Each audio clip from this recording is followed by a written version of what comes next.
আসসালামু আলাইকুম ওয়া রাহমাতুল্লাহি ওয়া বারাকাতুহু।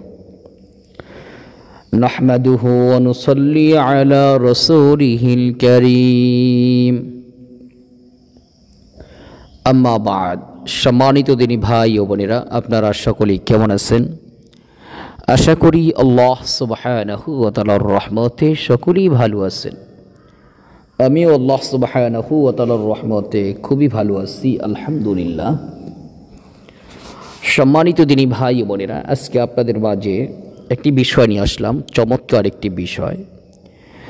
বিষয়টি হইতেছে শত্রুর জবান বন্ধ করে দেওয়া অথবা শত্রুর মুখ বন্ধ করে দেওয়ার তদবির। অর্থাৎ যারা অতিরিক্ত শত্রুতা করে আপনাদের সাথে,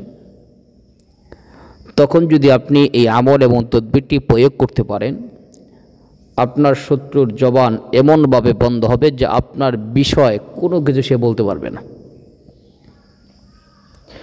এই আমলটি এবং তদবিরটি অত্যাধিক পরীক্ষিত। বর্তমান দেখা যায় কিছু মানুষ সব সময় আপনার সমালোচনা করে, আপনার নামে মিথ্যা অপবাদ দিয়ে বেড়ায়, আপনার নামে নানান ষড়যন্ত্র করে বেড়ায়। তো আপনি যদি নিয়মিত এই আমলটি করেন, ওই সকল আপনার শত্রুদের জবান আল্লাহ তাআলা বন্ধ করে দিবে। তারা আপনার বিষয়ে কোনোভাবেই মুখ খুলতে পারবে না। যখনই আপনার বিষয়ে কোনো মন্তব্য করতে যাবে, সে আর তার জবান দ্বারা কথা বাহির হবে না, সে আর বলতে পারবে না। কাজে আমি মনে করি আমলটি বেশিরভাগ মানুষের বর্তমান করার প্রয়োজন। আমলটি কি? আমল এবং তদবির দুইটা একসাথে করতে হবে। আমল হইতেছে প্রতিদিন ফজরের নামাজের পরে কয়েকবার ইস্তিগফার পড়বেন, কয়েকবার দুরূদ শরীফ পড়বেন। এরপর আলহামদুলিল্লাহি রাব্বিল আলামিন এই সূরাটি বিসমিল্লাহর সহিত 7 বার পাঠ করবেন। 2 হাতের তালুতে ফু দিবেন, পুরা শরীরটাকে মাসাহ করবেন। এরপর আয়াতুল কুরসি 3 বার পাঠ করবেন, পুরা 2 হাতে তালুতে ফু দিবেন, পুরা শরীরটাকে মাসাহ করবেন।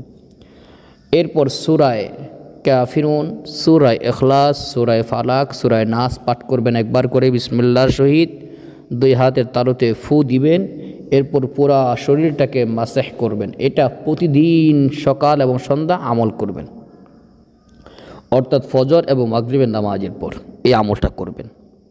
2 নম্বর হলো যে তদবিরটি আমি স্ক্রিনে কয়েকটি আয়াতে কারিমার অংশ স্ক্রিনে দিয়ে দিতেছি।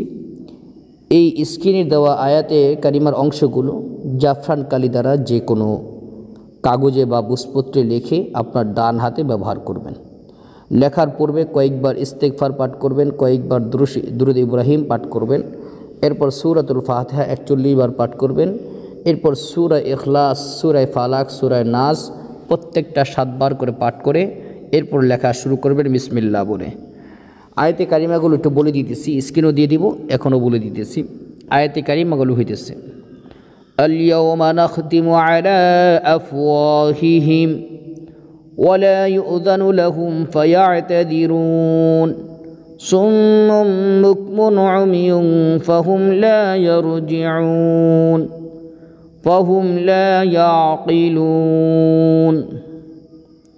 এই আয়াতের অংশগুলো আপনি লিখে ডান হাতে ব্যবহার করবেন, ডান হাতের বাজুতে। ইনশাআল্লাহ আপনার শত্রু আর আপনার ব্যাপারে জবান খুলতে পারবে না ইনশাআল্লাহ। আল্লাহ সুবহানাহু ওয়া তাআলা আমাদেরকে দুনিয়ার যে কোনো সমস্যার সম্মুখীন হলে কোরআনে আমল করার তৌফিক দান করুন, আমিন। আসসালামু আলাইকুম ওয়া রাহমাতুল্লাহি ওয়া বারাকাতুহু।